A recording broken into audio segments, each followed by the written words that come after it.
بسم اللہ الرحمن الرحیم۔ السلام علیکم ڈیئر اسٹوڈنٹس، امید ہے آپ لوگ خیر خیریت سے ہوں گے، اللہ تعالیٰ کی رحمتیں اور برکتیں سمیٹ رہے ہوں گے۔ آج کی ہماری اس ویڈیو کا مقصد ہے باب نمبر 6 یعنی پاکستان اور عالمی امور، اس باب کے مشقی سوالات کو حل کرنے کی۔ اس ویڈیو کے اندر ہم باب نمبر 6 کے تمام مشقی سوالات، M C Qs, short question اور تفصیلی سوالات کو حل کریں گے۔ تو بغیر ٹائم ضائع کیے سب سے پہلے ہم چلتے ہیں اپنے سوال نمبر 1 کی طرف۔ ہمارا سوال نمبر 1 جو ہے وہ ایم سی کیوز پر مبنی ہے، یعنی وہ کثیر الانتخابی سوالات ہیں۔ تو سب سے پہلے جو کثیر الانتخابی سوالات میں چیز آ رہی ہے وہ آ رہا ہے اقوام متحدہ کا قیام عمل میں آیا۔ تو آپ کے سامنے 4 آپشن ہیں، اس میں سے درست جواب آپ کو اسکرین پر نظر آ رہا ہے، وہ ہے 24 اکتوبر 1944۔ تو آپ نے اس کو ٹک کر لینا ہے، نشان لگا لینا ہے۔ دوسرا سوال ہے اسلامی کانفرنس کی تنظیم کی بنیاد 1969 میں جس شہر میں رکھی گئی وہ ہے۔ تو اسلامی کانفرنس کی تنظیم کی بنیاد رباط میں رکھی گئی تھی، تو آپ نے اس کو ٹک کر لیں، یہ اس کا درست آنسر ہے۔ اس کے بعد تیسرے سوال پہ چلتے ہیں، وہ ہے عوامی جمہوریہ چین کا قیام، یعنی عوامی جمہوریہ چین کا قیام کب عمل میں آیا؟ تو یہ یاد رکھیں 1949 میں قیام اس کا جو ہے وہ عمل میں آیا۔ چوتھا ایم سی کیوز ہے پاکستان نے 30 ستمبر 1947 کو جس ادارے کی رکنیت حاصل کی؟ تو ذہن نشین کر لیں، اقوام متحدہ کی رکنیت ہم نے 30 ستمبر 1947 کو حاصل کی۔ اور آخر میں جو ہے وہ ہمارا ایک ایم سی کیوز ہے، پاکستان کو سب سے پہلے تسلیم کیا؟ تو پاکستان کو سب سے پہلے ایران نے تسلیم کیا، یہ ذہن میں رکھیں آپ، ٹھیک ہے۔ اچھا جی، اب ہم چلتے ہیں آگے مختصر سوالات کی طرف۔ آپ کو میں پیج نمبر بھی ساتھ ساتھ بتاتا جاؤں گا اور آپ کو میں بک کا وہ حصہ بھی دکھاتا جاؤں گا۔ تو سب سے پہلا ہمارا جو سوال ہے وہ ہے خارجہ پالیسی سے کیا مراد ہے؟ تو پیج نمبر 27 پہ آپ جلدی سے چلے جائیں، اور جب نشان آپ لگا رہے ہوں تو پہلے ایک بات کو اچھی طرح سن لیں، سمجھ لیں، اور پھر نشان لگائیں۔ تو 27 پہ آپ جب جائیں گے تو اس طرح شارٹ کوسچن لکھ لیں جیسے یہ میں نے لکھا ہوا ہے، اور اس کے بعد اس کی جو پوری ڈیفینیشن ہے وہ ہے خارجہ پالیسی سے مراد کسی ملک کی دوسرے ممالک کے ساتھ تعلقات کی حکمت عملی ہے۔ اس سے مراد وہ رویہ ہے جس پر کوئی ملک اپنے قومی مفادات کے تحت تحفظ کی خاطر دیگر ریاستوں کے ساتھ تعلقات قائم کرتا ہے۔ یہاں تک آپ نے اس کا آنسر جو ہے وہ مارک کر لینا ہے۔ دوسرا سوال ہے وسطی ایشیائی ممالک کے نام لکھیں، یا آپ نے نام بتانے ہیں وسطی ایشیائی ممالک کون کون سے ہیں۔ تو پیج نمبر 35 پہ آپ جائیں گے، اور 35 پہ کچھ اس طرح آپ کے سامنے ایک چیز نظر آئے گی۔ آپ نے کیا کرنا ہے، آپ نے یہاں پہ تھوڑا سا لکھ لینا ہے کہ وسطی ایشیائی ممالک مدرجہ ذیل ہیں یا کون کون سے ہیں۔ تو اس میں ہے قازقستان ہے، کرغزستان ہے، تاجکستان، ترکمانستان اور ازبکستان۔ یہ نام آپ نے لکھ لینے ہیں، پوائنٹس کی شکل میں لکھ لیں، نمبرنگ کی شکل میں لکھ لیں، لیکن یہ نام یہاں پہ موجود ہیں، آپ نے نوٹ کر لینے۔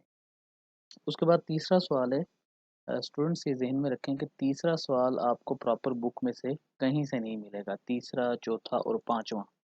تو تیسرا سوال میں نے یہاں آپ کے لیے لکھ دیا ہے، آپ ویڈیو کو یہاں پہ پاز کر کے کہیں پہ نوٹ کر لیں، بک میں اپنے شارٹ کوسچن کے سامنے لکھ لیں جہاں آپ کو آسان لگے۔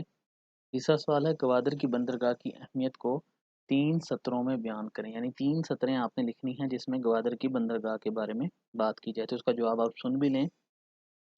گوادر کی بندرگاہ کو سب سے زیادہ اہمیت چین پاکستان اقتصادی راہداری سی پیک کی وجہ سے خاص اہمیت حاصل ہے۔ اس منصوبے کی تکمیل سے یورپ، امریکہ، چین اور وسطی ایشیائی ممالک کو تجارتی طور پر رسائی حاصل ہوگی۔ گوادر کی بندرگاہ اقتصادی راہداری کی وجہ سے معاشی طور پر مرکزی حیثیت کی حامل ہے۔ پاکستان کی اہمیت اور چین پاکستان تعلقات گوادر کی وجہ سے مستقبل میں مزید اہمیت کے حامل ہیں، یہ اس کا آنسر ہے۔ اس کے بعد آپ چوتھے سوال کی طرف چلیں، بڑا امپورٹنٹ سوال ہے بھی، مسئلہ فلسطین سے کیا مراد ہے؟ یہ بھی آپ کو بک میں سے کہیں نہیں ملے گا، تو آپ نے خود اس کا آنسر جو ہے وہ لکھنا ہے، ویڈیو کو پاس کر کے آپ لکھ لیں کہ 1948 میں چند مغربی ممالک کی مدد سے فلسطین کی سرزمین پر اسرائیل کے نام سے ایک ریاست قائم کی گئی۔ اسرائیل نے اپنے قیام سے اب تک فلسطین کے وسیع رقبے پر قبضہ کر رکھا ہے، جس سے فلسطین کی سرزمین اور اس کے باشندوں کا وجود خطرے میں ہے، یعنی وہ سرزمین بھی ختم ہو سکتی ہے اور اس کے باشندے بھی ختم ہو سکتے ہیں۔ آج بھی اسلامی ممالک کی طرف سے فلسطین کی آزادی کی کوشش عالمی سطح پر جاری ہے۔ فلسطین کا مسئلہ اسرائیلی قبضے سے نجات کی صورت میں ممکن ہے۔ ٹھیک ہے، اس کے بعد پانچواں سوال بھی آپ کو جو ہے وہ بک میں سے نہیں ملے گا، آپ نے خود لکھنا ہے۔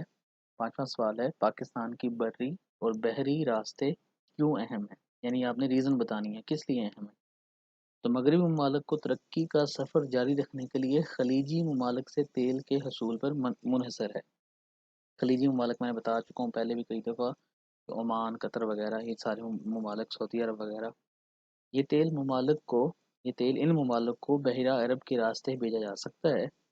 اس سلسلے میں کراچی ایک اہم بندرگاہ ہے۔ کراچی میں اہم بندرگاہ اور ہوائی اڈہ قائم ہے۔ اس وجہ سے افغانستان، وسطی ایشیائی ممالک اور کئی یورپی ممالک تک تیل اور تجارتی راستوں کے لیے پاکستان کے بری اور بحری راستے اہمیت کے حامل ہیں۔ یعنی ریزن آپ نے دیے، لاجک آپ نے دی ہے کہ کیوں اہم ہے۔ ٹھیک ہے، تو یہ آپ کے 5 شارٹ کوسچن تھے۔ اب آپ آئیں تفصیلی سوالات کی طرف۔ تفصیلی سوالات جسے ہم لانگ کوسچن کہتے ہیں۔ پہلا لانگ کوسچن پاکستان کا آ رہا ہے کہ پاکستان کی خارجہ پالیسی کے بنیادی مقاصد بیان کریں، یعنی جو ہماری فارن پالیسی ہے اس کے بیسک جو آبجیکٹیوز ہیں وہ کیا ہیں۔ تو پیج نمبر 27 پہ آپ جائیں اور 27 آپ کے سامنے کچھ اس طرح آ جائے گا۔ یہ آپ کا 27 پیج ہے۔ ٹھیک ہے، 27 پہ یہاں سے شروع سے اس کوسچن کو شروع کرنا ہے، اس کی ساری ہیڈنگز کو آپ نے کور کرتے جانا ہے۔ پھر آپ نے اگلے پیج پہ آ جانا ہے 28 پہ۔ 28 پہ معاشی ترقی جہاں پہ یہاں پہ اینڈ ہو رہا ہے وہاں تک اس کو آپ نے کمپلیٹ کر لینا ہے۔ یہ آپ کا پہلا لانگ کوسچن، صحیح؟ اچھا، اس کے بعد آپ آگے چلیں گے۔ ٹھیک ہے، دوسرا آپ کا لانگ کوسچن ہے، مسئلہ کشمیر کو پاک بھارت تعلقات میں کیا اہمیت حاصل ہے، بحث کریں۔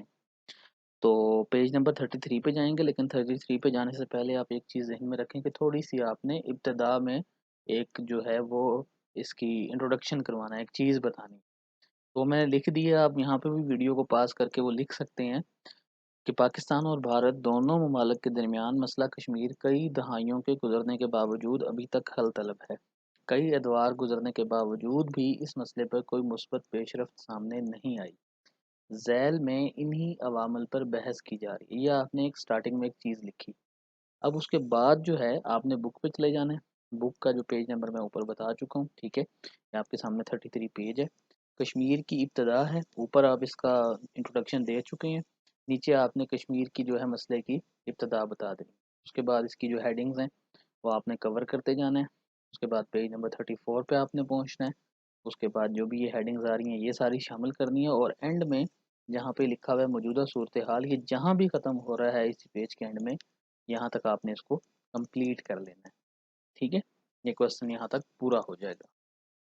تو آگے ہمارا کوسچن آ رہا ہے، پاکستان کے ترکی کے ساتھ تعلقات بیان کریں۔ تو اس کوسچن کا آنسر جو ہے وہ پیج نمبر 37 پہ ہے۔ 37 نمبر جو پیج ہے وہ آپ کے سامنے یہ ہے۔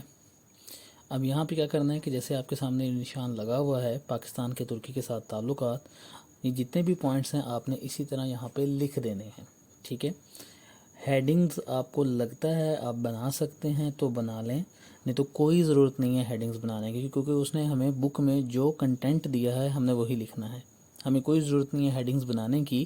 کچھ بچوں کے پاس جو ہے وہ کی بکس وغیرہ ہیں جس پہ وہ ہیڈنگز بنائی ہوئی ہیں، تو آپ کو میں یہ مشورہ نہیں دوں گا کہ آپ جو ہے وہ ہیڈنگز والے چکر میں کہیں پھنسیں۔ آپ کو اگر اسی طرح لکھنا ہے تو اس طرح لکھ دیں، کوئی ایشو نہیں ہے اس کے اندر، آپ نمبرنگ دے لیں، ٹھیک ہے، لیکن ہیڈنگز جو ہیں وہ بعض دفعہ ایشو بن جاتا ہے، بچوں کو یاد نہیں رہتی۔ ایک چیز کا خیال رکھنا ہے آپ نے کہ اس کو آپ نے سیکوینس میں لکھنا ہے، ٹھیک ہے۔ اچھا جی، اگلا کوسچن ہے ہمارے پاس کہ چین نے پاکستان کی تعمیر و ترقی میں کیا کردار ادا کیا۔ پیج نمبر 32 ہے۔ 32 پہ جانے سے پہلے جو یہاں پہ چیز لکھی ہوئی ہے آپ کے سامنے، آپ نے اس کو ایز اے افتتاحیہ کے طور پہ لکھ دینا ہے۔ چین پاکستان کا دیرینہ ہمسایہ دوست ملک ہے۔ ہر مشکل گھڑی میں چین نے پاکستان کی معاشی، سیاسی، اقتصادی اور عسکری مدد کی ہے۔ ذیل میں پاکستان اور چین کے تعلقات کو بیان کیا جا رہا ہے۔ اب اس کے بعد یہ ایک قسم کی آپ سٹارٹنگ لکھ رہی ہیں اسٹارٹنگ لکھنے کے بعد آپ ایک نیریٹو بلڈ کر رہے ہیں نا، ایک دلیل دے رہے ہیں.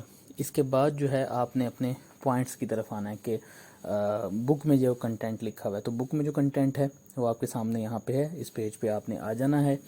چین کے ساتھ جو ہمارے تعلقات ہیں وہ انہوں نے بلٹس کی شکل میں بنائی ہوئی ہے. یہاں بھی میں آپ کو یہی کہوں گا کہ جتنے بھی پوائنٹس ہیں آپ نے سیکوینس میں، ترتیب میں لکھ دینے پیج کے اینڈ تک. 5واں سوال ہے، بہت امپورٹنٹ سوال ہے کہ پاکستان اور امریکہ کے تعلقات بیان کریں. تو پیج نمبر ہے 43 پیج کے اوپر آپ نے جانا ہے. اور ہاں جی، یہ 43 کے اوپر آپ کے سامنے جو ہے وہ ریاست ہائے متحدہ امریکہ، یونائٹڈ اسٹیٹس آف امریکہ کے ساتھ جو تعلقات ہیں آپ کے، وہ آپ نے یہاں پہ بیان کر دینے ہیں. صحیح ہے. جتنے بھی پوائنٹس ہیں ان کو آپ نے بلٹس کی شکل بنا لیں. اگر آپ کو یہاں بھی لگ رہا ہے کہ آپ کوئی ہیڈنگ بنا سکتے ہیں، کوئی بھی آپ کو ہیڈنگ یہاں پہ سمجھ آ رہی ہے، کوئی آپ نے ہیڈنگ کریٹ کی ہے تو آپ یہاں پہ ہیڈنگ بنا سکتے ہیں. نہیں تو ایز اٹ از لکھ دیں، کیونکہ ہم نے بک کو فالو کرنا ہے اور بک کو فالو کرتے وقت ضروری نہیں ہوتا کہ جو ہے ہم ہیڈنگز بنائیں. تو امید کرتا ہوں کہ آپ کو جو ہے وہ اس سلسلے میں ساری آگاہی مل گئی ہوگی. مزید اگر کسی نے کوئی اس طرح کا کوئی کویسچن ہے، کوئی کسی کو بات سمجھ نہیں آ رہی، تو میں ہمیشہ اپنا واٹس ایپ نمبر شیئر کرتا ہوں. ابھی بھی میں آپ کے سامنے اسکرین پہ اپنا واٹس ایپ نمبر لکھ رہا ہوں.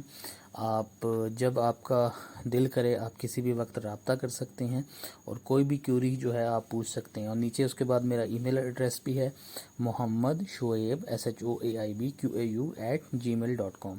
تو آپ میل بھی کر سکتے ہیں، واٹس ایپ بھی کر سکتے ہیں. ٹھیک ہے. اور جہاں رہیں خوش رہیں، لوگوں میں آسانیاں خوشیاں تقسیم کرتے رہیں. آج کے لیے اتنا ہی. پھر ملاقات ہوگی اگلی ویڈیو میں. اللہ تعالیٰ آپ کو خوش رکھے، آباد رکھے، شاد رکھے. پاکستان زندہ باد. اللہ حافظ.